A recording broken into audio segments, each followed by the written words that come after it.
الحمدللہ رب العالمین والصلاة والسلام علی نبینا و حبیبنا محمد وعلی آلہ وصحبہ اجمعین، اما بعد۔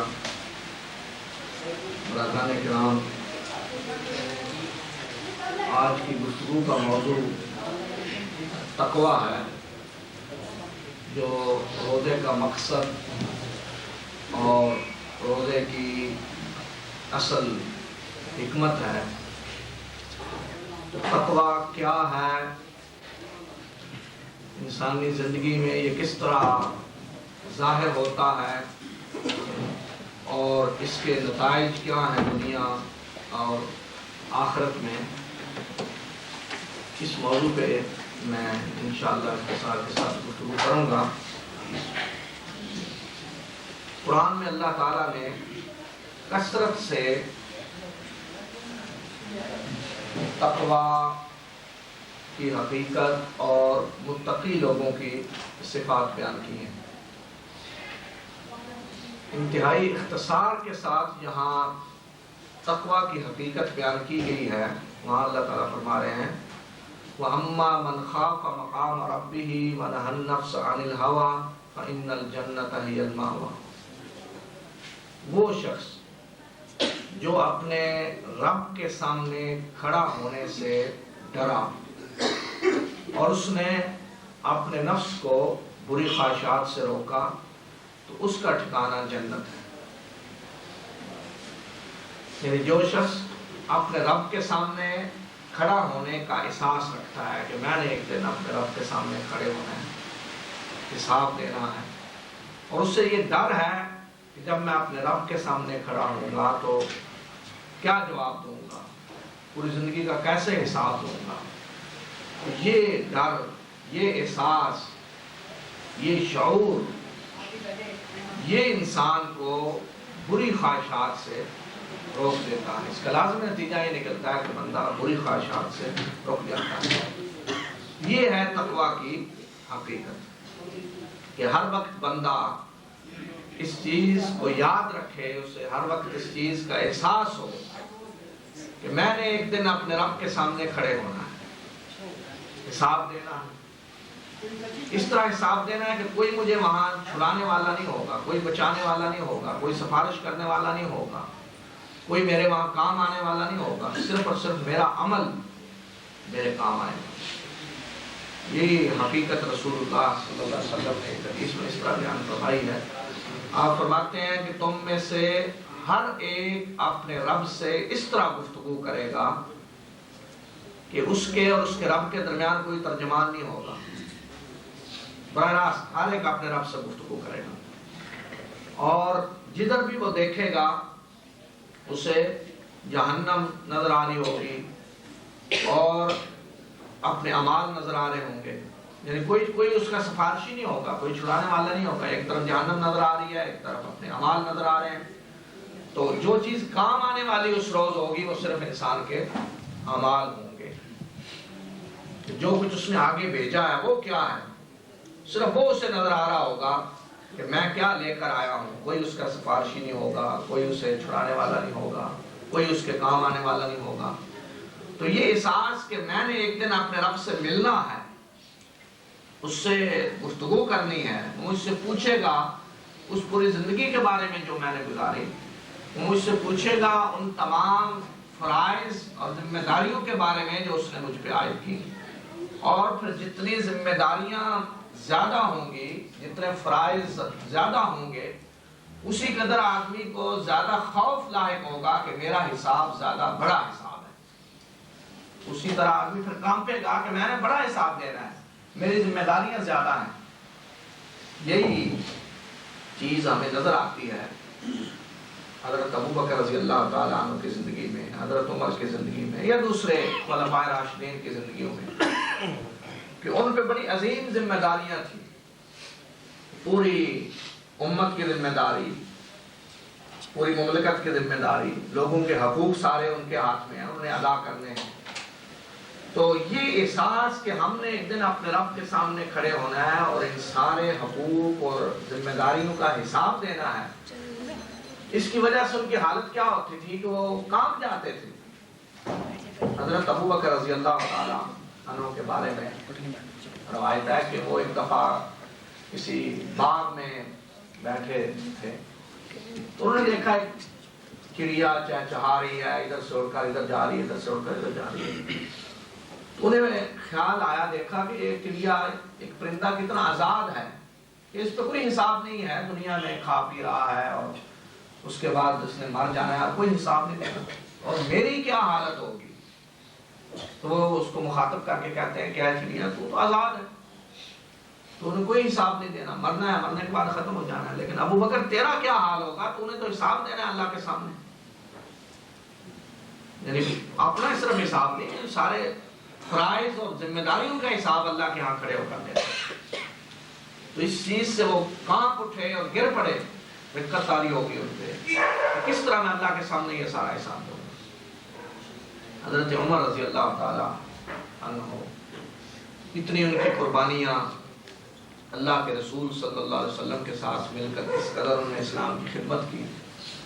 اس کے باوجود جب وہ شہادت سے پہلے زخمی ہوئے، انہیں لوگوں نے تسلی دینے کے لیے ان کے بڑے بڑے کارناموں کا ذکر کیا کہ امیر المومنین آپ کی یہ خدمات ہیں، یہ خدمات ہیں، یہ خدمات. حضرت عمر رضی اللہ تعالیٰ عنہ نے فرمایا کہ میں اگر برابر چھوٹ جاؤں، نیکیاں برائیاں برابر ہو جائیں، تو میں اس کو بہت بڑی کامیابی سمجھتا. اس کی وجہ کیا ہے؟ انہیں یہ احساس تھا کہ میرے واجبات اور ذمہ داریاں بہت زیادہ. نمازوں میں تو انہوں نے کوئی کمی نہیں کی تھی، حج بھی کیے تھے، عمرے بھی کیے تھے، زکوٰۃ بھی دی تھی، روزے بھی رکھے تھے، ان نیکیوں میں کوئی کمی نہیں تھی. لیکن ان کی ذمہ داریاں زیادہ تھیں، پوری امت کی ذمہ داری. اسی لیے وہ ڈرتے تھے، کانپتے تھے اور کہا کرتے تھے کہ اگر دجلہ کے کنارے کوئی کتا بھی مر گیا تو عمر سے پوچھا جائے گا کہ وہ کیوں بھوکا مرا، اور اگر کسی راستے میں کسی گھوڑے یا خچر کا پاؤں پھسل گیا تو یہ بھی عمر سے پوچھا جائے گا کہ سڑک میں ہوگی صحیح بنی. یعنی آج کے دور میں آپ یہ کہہ سکتے ہیں کہ کہیں اگر سڑک میں کہیں کھڈا ہے اور گاڑی گر گئی اور ایکسیڈنٹ ہو گیا، یا کہیں سڑک خراب ہے اور اس سے گاڑی پھسلی اور الٹ گئی اور لوگ اس میں مر گئے اور نقصان ہوا، تو یہ کس سے پوچھا جائے گا؟ کیا کوئی ذمہ دار ہے اس کا؟ کن سے پوچھا جائے گا؟ ان سے پوچھا جائے گا جو ذمہ دار ہے، جو حکمران ہیں، جن کی یہ ذمہ داریاں ہیں کہ وہ راستے صحیح بنائیں، جن کی یہ ذمہ داریاں ہیں کہ وہ یہ سارے کام کریں. یہ انہیں احساس تھا. کیوں احساس تھا؟ یہ کہ اللہ کے سامنے کھڑا، انہیں پتا تھا کہ اللہ کے سامنے ہم نے کھڑے ہونا ہے، حساب دینا ہے، اور ان ساری چیزوں کا حساب دینا ہوگا اللہ کے. اور یہی وہ احساس تھا، یہی وہ تقویٰ تھا کہ جس کی وجہ سے انہیں رات کو نیند نہیں آتی. مدینہ میں پھر رہے ہیں حالات معلوم کرنے کے لیے لوگوں کے، کوئی بھوکا تو نہیں سویا ہوا، اس لیے انہیں پتا تھا کہ اگر کوئی بھوکا سویا ہوا تو قیامت کے دن عمر کا گریبان پکڑا جائے. فلاں آدمی گھر میں بھوکا سویا ہوا، تمہیں خبر نہیں تھی.